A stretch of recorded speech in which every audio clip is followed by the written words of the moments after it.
They say all is fair in love and war, but all is not fair. Why do the good die young? Why does evil prosper? People who knock these buildings down will hear all of us soon. In this series, love and war find their beginning. Only by knowing their past do we get clues as to how the story ends. The Bible does give President Trump moral authority to use whatever force necessary. Perhaps we need some outside universal threat to make us recognize this common bound. How quickly our differences worldwide would vanish if we were facing an alien threat from outside this world.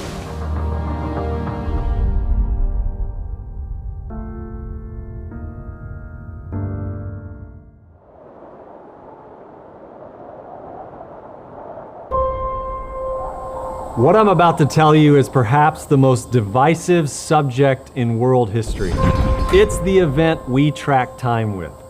It's the event that sparked a global revolution and forever changed the power structures of the earth. It all started in the desert of Palestine nearly 2,000 years ago. The sun was bright, the sky was blue, and the desert nomad had been warning about something ominous, yet revolutionary, just on the edge of the desert. At this time, Israel was the cultural crossroads for the entire world, so news traveled extremely fast. Many believed Israel was soon to be rid of the Roman yoke and were to again regain the global dominance they once had. All they needed was the power that was once theirs. That mystical, supernatural force that annihilated armies in a night. That force that dwelt in the golden box they carried into war, or at least so they thought. The Messiah was the last piece of the puzzle to global dominance.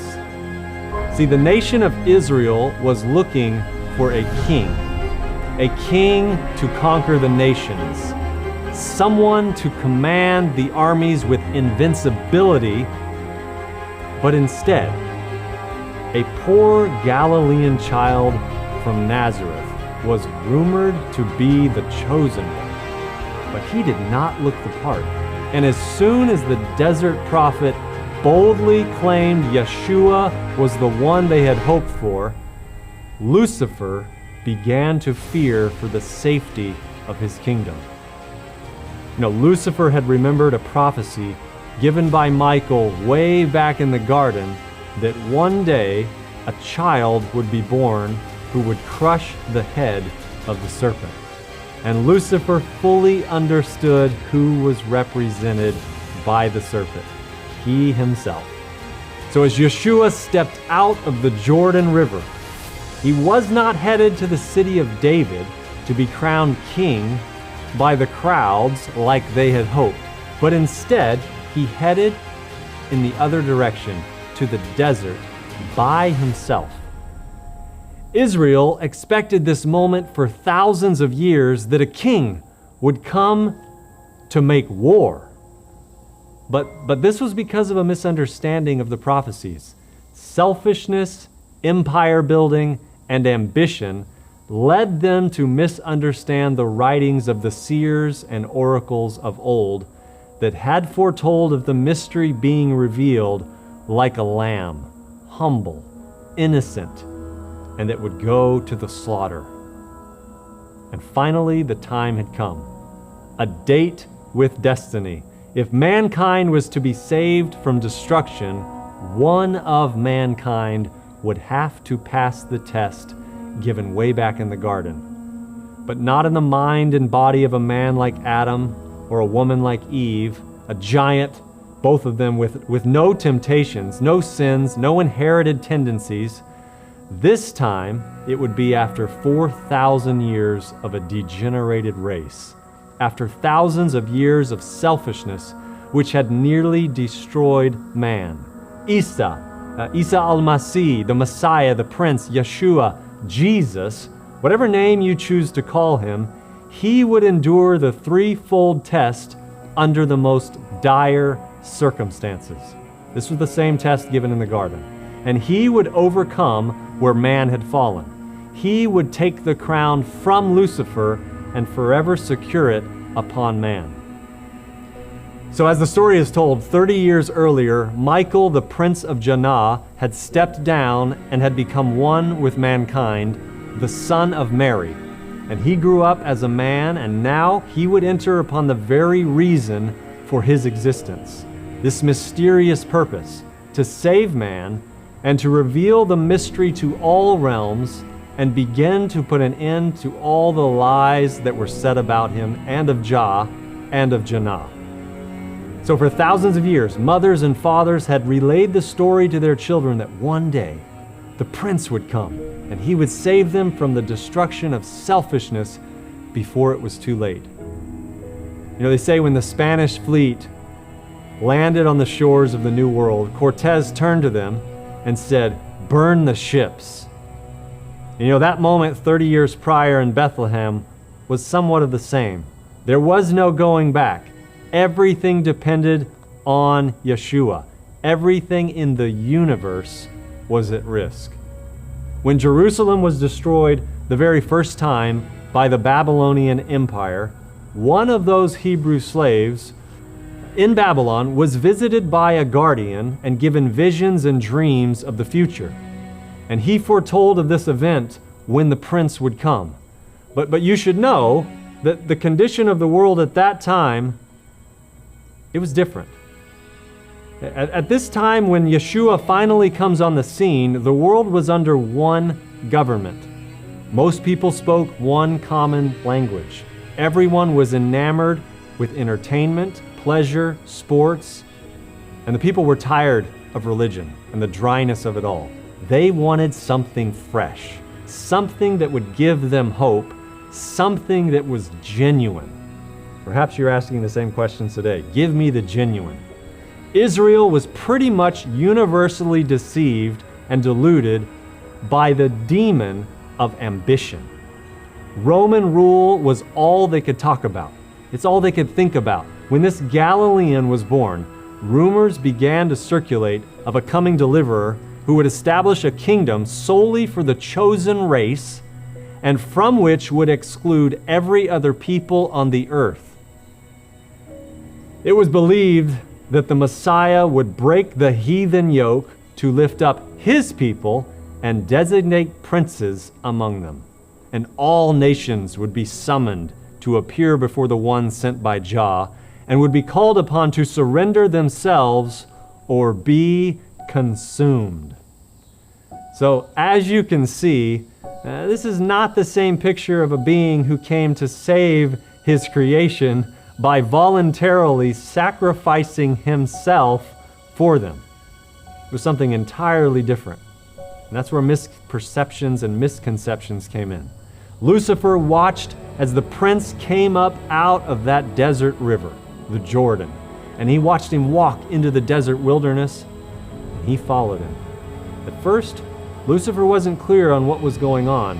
You know, he'd heard this voice from the sky at the baptism. This was confirmation that definitely Yeshua was the one he was looking for. But as he followed this weak-looking Palestinian into the desert, he couldn't understand why Michael would have left the city of Janah and become one with this weak, degraded species of man. It filled Lucifer with fear and anxiety that his days were numbered and that his power would soon be broken. He knew what the seers had foretold, and he knew that everything was dependent on this moment, that the fullness of time had come. You know, the book Hebrews tells us, for this reason he had to be made like mankind, fully human in every way, in order that he might become a merciful and faithful high priest in service to Jah, and that he might make atonement. Because he himself suffered when he was tempted, he is able to help those who are being tempted. Many think Michael, now Yeshua, was like some superhero acting a part, which really totally downplays what really happened 2,000 years ago. Michael had laid down all of his powers and had become a weak human with the ability to access power from Jannah just like any other human has and has ever had.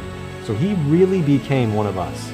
And here were the three tests that man must pass and that Yeshua would pass through: the lust of the flesh, the lust of the eyes, and the pride of life. All three where man had fallen in the very beginning.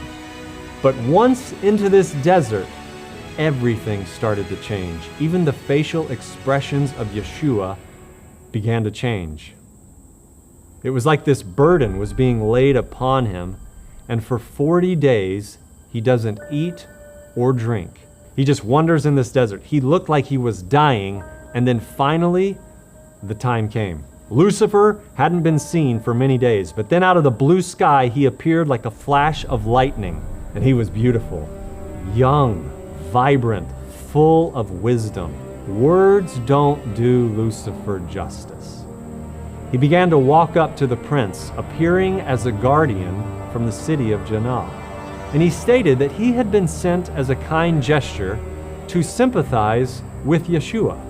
Lucifer says, Jah doesn't require such excruciating self-denial and suffering. I have come from the city of Jannah to tell you that you were only asked to prove your willingness to endure, and you've passed the test. Congratulations are in order.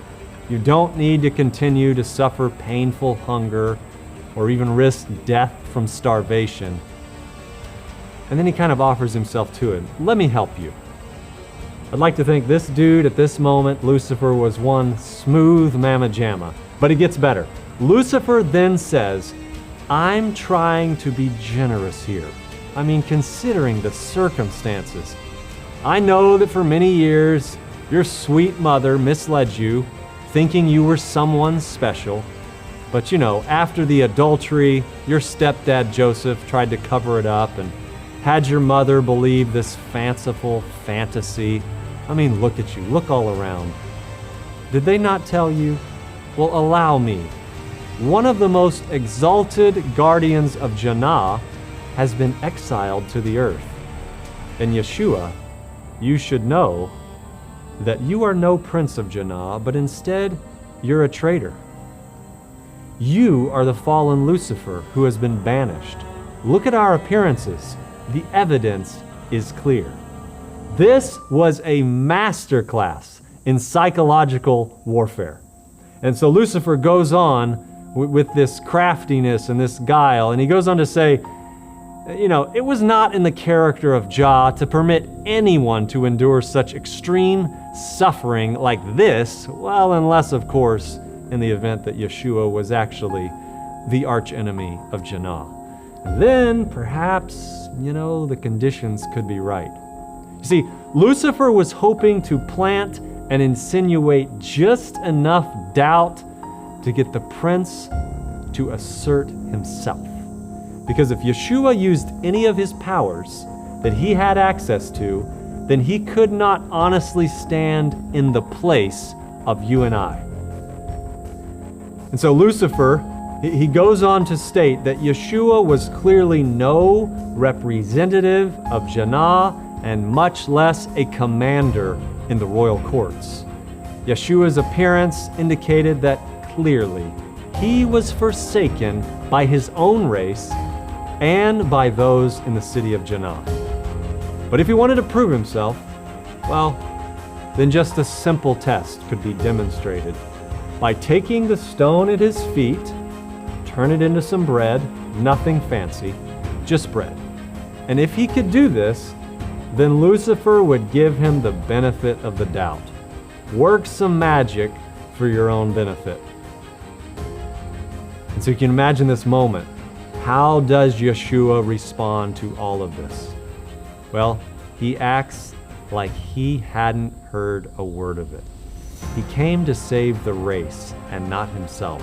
And see, that was the accusation in the Capitol eons before, that Yeshua, Michael, was just out to save himself. Of everything in the garden, remember, the test was appetite. Man could eat everything except the fruit of one little tree. So Adam wasn't even hungry when he faced his first test. The prince hasn't eaten food for 40 days in the hot desert sun, and he responds with the words, "Man does not live by bread alone, but by every word that proceeds out of the mouth of Jah." This was the first test. But there were two more tests. Lucifer wanted to be sure and make sure that Yeshua knew of Lucifer's superior strength. So Lucifer carries him up into Jerusalem onto the top of this pinnacle, and he sets Yeshua there and says, "If truly you are who you say you are, throw yourself down from here." See, the first temptation with bread was about making Yeshua doubt that Jah cared for him. This temptation was to lead Yeshua into presumption, and so hoping that he could trick him up, Lucifer thought by misquoting some scripture, it would confuse Yeshua. But Yeshua knew exactly what was going on and said, "It is written, don't tempt Jah." And so Lucifer was in essence trying to get Yeshua to commit suicide and end this war once and for all. Because Yeshua had become one of us. Think about that. But few realize that Lucifer was trying to practice hypnotism and telepathy on Yeshua in this very moment, but it wasn't working overtly and covertly. But remember, in both of these temptations, these first two, it was this young, commanding, beautiful being presenting himself as this ambassador of Jannah, contrasting himself with this emaciated Palestinian at the door of death. But then everything changes. After Lucifer realized this was not working, he changes his tactics, and now he removes his disguise. He then takes Yeshua up on this mountain that few know the location of, which apparently has a view of the whole earth. And Lucifer then describes how he has become the prince of all the earth, all the kingdoms. And Lucifer reveals the glory of all these kingdoms off in the distance. Yeshua can only see the glory of the whole earth. And this was perhaps the most powerful of all the temptations, because there is nothing Yeshua looks forward to more than when the earth is teeming with a new civilization and buzzing with activity untainted by selfishness. So in this moment, that's all he sees. And Lucifer showed Yeshua the glory of these kingdoms and said that he was willing to hand over the dominion of each of them to Yeshua as a gift, without a fight, no suffering, no sorrow, no death. The scepter held by Lucifer over all the earth would be given to the prince in exchange for one small gesture. Bow down, worship Lucifer, and honor him as superior, the benevolent benefactor of the human race. And for a moment, Yeshua looked out, but he knew all would be lost. And he turned away and he looked straight into the piercing eyes of Lucifer and said, "Get away from me. It is written, worship Jah and serve him only." And then Yeshua falls like dead on the ground. Lucifer leaves. A unit of guardians is sent to encourage Yeshua, prepare him some food, eat with him, celebrate this victory with him. And you would think that in this very moment, the war would have been over. But not quite yet. And we learned the reason for that was because that was only one victory of a number of victories that needed to be won. The next one was back in Jerusalem. The Hebrews had long expected a conquering commander. And Yeshua was just not who they expected. He spends his time with the poor, the sick, the outcasts. He doesn't play to the politicians or religious leaders. And he has this group of young hooligans that are following him. And after 3.5 years, Yeshua finally walks into the Garden of Gethsemane, unsure if he will survive the night from the turmoil and burden he is carrying. And he meets Lucifer there too, because Lucifer wasn't going to miss this. This was one last chance. The war that had begun long before with Lucifer accusing Yeshua, then called Michael, of being a selfish person and holding things back from the citizens of Jannah, and well, of the whole universe as well. Those accusations. Now it stands here in a garden. Now the contest would be decided. Lucifer had been preparing for this moment. Everything was at stake, in the here and in the now, and if anyone failed, all was lost. Yeshua had proved in this life and in that desert that mankind could live an unselfish existence. And Yeshua had won the crown as Prince of the Earth. But still mankind was lost and no hope of immortality without an intervention. And Yeshua would prove that Jah and he were not selfish as they had been accused. So the destiny of mankind and all created beings, the very existence of Jannah, all was weighing in the balance on this night. And knowing all that, what do you think Lucifer would do to make one last attempt at a victory?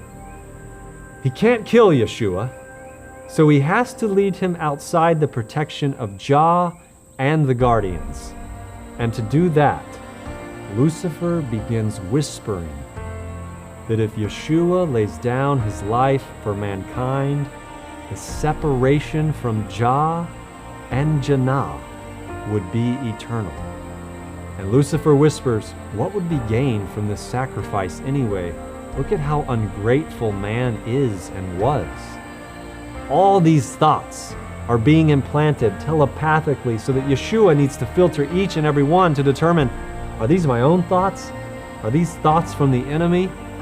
And Lucifer is casting these doubts by saying, the people who claim to be above all others in temporal and spiritual advantages, they've rejected you.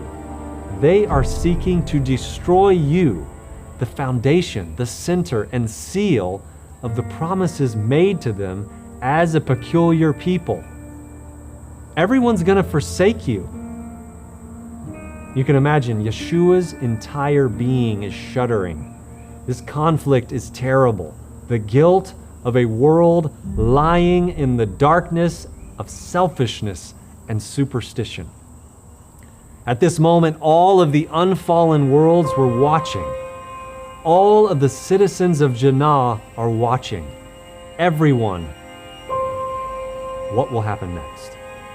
Yeshua's body was dying. His heart would not survive the stress of this moment. And it began to literally come apart. He began to sweat drops of blood. He was praying for a way of escape. And in this moment, he believes sincerely that he will be forever cut off from his family, from Jah, because sin and selfishness are so destructive. And so he has a choice to make. Finally, he sees no other way, and finally and fully commits to complete the mission, no matter what. Fully believing he's not going to make it through the tomb or the grave, but others would. And this made it worth it to him. This is the essence of love. He didn't have to do this, but he chose to lay down his life. It's interesting, all pagan religions and their deities require sacrifice from man, but this story is completely different. The prophecy of this night described how he would go as a lamb willingly to the slaughter. And all must see the extent to which man and fallen angels would go to destroy the life giver. So there were crowds inspired by these demons mocking him. Nothing could stop his march to free the captives. And under that Palestinian sun, the last temptation was hurled at him, a whisper in the ears of the crowd from the legions, and the shout that cries out, "Save yourself. Others you saved, save yourself." But this war, this was about selfishness or selflessness. And Yeshua, Jesus, chose love. Love for people that didn't understand it. It makes you ask why he would go through with this for people like them, like you, and like me. It's because the foundation of his government is love, a complete 100% unselfishness. Everyone watching this moment, as it finally ends and he shouts, "It is finished," they scream out in victory. We're told many of the guardians are still wondering in these last few scenes if perhaps there hadn't been just maybe a big misunderstanding. But now they finally realize Lucifer has been unmasked, and he has clothed himself in such this beautiful disguise. Many just didn't comprehend what his administration and his campaign had been all about. And this day, love and selfishness stood face to face, and love won. And you could hear the celebration throughout all the worlds that the mission had been accomplished. The administration of Jannah were clearly innocent, and Lucifer and his followers were the guilty party with false accusations. There were still some unanswered questions. Some of the guardians still wondered. We're told for the sake of man, the contest was allowed to continue. And Yeshua promises he would return one day in the future, but the mystery had a few more secrets to it.